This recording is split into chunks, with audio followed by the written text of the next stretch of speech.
اپنی اپنے نیچر میں حرام ہیں، یعنی ہیں ہی حرام، وہ کسی صورت سے حلال نہیں ہو سکتے۔ اس کے بعد جو سیکنڈ کیٹیگری حرام کی آتی ہے وہ چیزیں ہیں جو اپنی نیچر میں حلال ہیں۔ مرغی کھانا حلال ہے، گوشت کھانا حلال ہے، گائے کا گوشت حلال ہے،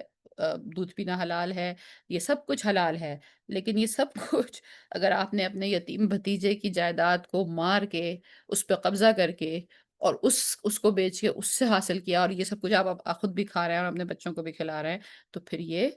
حرام ہے۔ اگر یہ سب کچھ آپ نے کسی ملک کے غریب عوام کے پیسوں پر، ٹیکس کے پیسوں کو ناجائز طور پر اپنے اوپر خرچ کیا ہے، تو پھر یہ حرام ہے۔ تو سیکنڈ کیٹیگری جو حرام کی ہے، وہ ہے جو اپنے نیچر میں تو حلال ہیں لیکن وہ حرام طریقے سے اپلائی کیے جائے۔ لیکن چونکہ حرام طریقے تو بہت ہو سکتے ہیں، تو اس لیے وہ پھر اس کے بعد وہ بحث اور وہ تمام ڈسکشن چھوڑ دیا گیا اسکالرس پہ۔ لیکن جو ایک بینہ ہی اپنی نیچر میں جو چیزیں حرام ہیں، وہ یہاں فرما دی گئیں کہ وہ کیا کیا ہیں، کہ وہ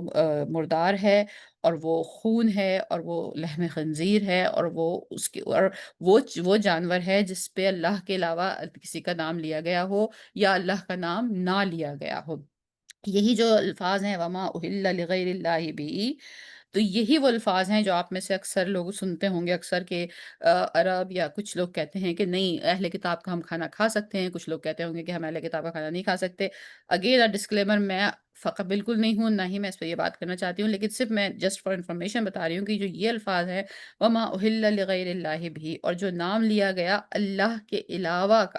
اللہ کے علاوہ کا، اس پر، یعنی کہ جس پہ اللہ کے علاوہ کسی کا نام لے لیا، وہ کھانا حرام ہے۔ یعنی جیسے مثال کے طور پہ کوئی ہندو ہے، وہ ایک کوئی چیز کو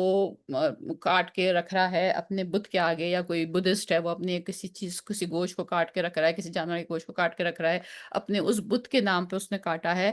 تو وہ لوگ یہ کہتے ہیں کہ یہ حرام ہے۔ تو اس کا مطلب یہ ہو گیا کہ جس پہ مطلب جو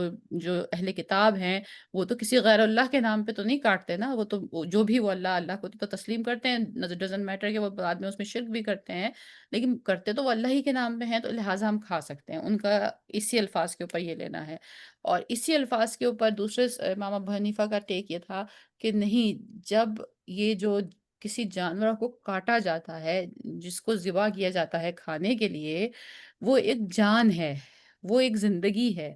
ہم ایک زندگی کو ختم کر رہے ہیں، اس کے گلے پہ چھری پھیر رہے ہیں، تو جب تک ہم اس پہ اللہ کا نام لے نہ لیں کہ ہم پہ یہ بات حلال کی گئی تھی، اور یہ بات قرآن میں بار بار آئی ہے کہ یہ جانور تمہارے لیے پیدا کیے گئے، تو ہم نے اللہ کا نام لے کر اپنے آپ کو اس کیٹیگری میں کر لیا، ورنہ وہ قتل کی کیٹیگری میں آ جائے گا۔ کسی بھی روح کو انسان، کسی بھی ذی روح کو انسان، چاہے وہ جانور ہو یا انسان ہو، ختم نہیں کر سکتا، وہ اس کی زندگی کو ہاتھ میں نہیں لے سکتا، سوائے اس کے کہ وہ ان جانوروں کے لیے جو ہمارے لیے کھانے کے لیے حلال کیے گئے، ان کو اللہ کا نام لے کر ان پہ کاٹا گیا۔ تو لہٰذا مطلب امام ابو حنیفہ کا ٹیک جو ہے وہ مور، کیا کہنا چاہیے، احتیاط کی طرف ہے کہ صرف وہ جانور کھایا جائے جس پہ اللہ کا نام لیا گیا ہو۔ جو دوسرا گروپ ہے اس کا ٹیک یہ ہے کہ جس پہ کسی اور غیر اللہ کا نام لے لیا گیا ہے، وہ نہ کھایا جائے، لیکن پھر اس کے علاوہ باقی کھایا جا سکتا ہے۔ یہ مطلب بہرحال یہ جسٹ فار انفارمیشن ہے، ادروائز یہ ایک بہت بڑی ڈیبیٹ ہے، اور اس کے لیے پھر ایک بالکل الگ ہمارا وہ الگ ہی کچھ اس کا حساب کتاب ہے، وہ وہاں پہ بات ہوگی۔ تو یہ جسٹ فار دا ڈسکشن۔ تو اللہ ہمیں بچائے اس چیز سے کہ ہم کوئی وہ بات کہیں جو ہمیں پوری طریقے سے معلوم نہ ہو، چاہے وہ حلال اور حرام بھی نہ ہو، لیکن جب فقہ کی بات آئے تو اپنی زبانوں کو بہت کنٹرول میں رکھنا چاہیے ہمیں، اپنا واللہ عالم بالصواب ہمیشہ کہنا چاہیے، جو بات ہے وہ اپنی رائے اپنی طریقے سے بیان کرنی چاہیے، یہ اس میں یہ نہیں کہنے کی ضرورت ہے کہ بحث میں کہ میری بات مان لی جائے، اس لیے میں اس کو اتنے emphasize کروں۔ یہی وجہ ہے کہ اس آیت میں یہ لما تصیف السنتکم کے الفاظ کو اسکالرز نے بہت ہائی لائٹ کیا ہے، اس کی بہت اہمیت رکھی ہے کہ کسی چیز کو اتنی دفعہ کہنا، اتنے کانفیڈنس سے کہنا، اور اتنی تعداد میں کہنا کہ پھر وہ جو ہے وہ مطلب وہ چیز ایک ایسا اختیار کر لے لوگ کہ وہ فرض سے زیادہ آگے چلی جائے۔ اللہ تعالیٰ ہم کو صحیح راستے پہ چلنے کی توفیق عطا فرمائے، اور ان تمام آ، جو بھی کچھ ہم یہاں بیٹھ کے پڑھتے ہیں اس ٹائم میں، اس کو پھر ہم کو اپنے اوپر امپلیمنٹ کرنے کی بھی توفیق عطا فرمائے۔ وآخر دعوانا ان الحمد للہ رب العالمین، ربنا تقبل منا انک انت السمیع العلیم وتب علینا انک انت التواب الرحیم۔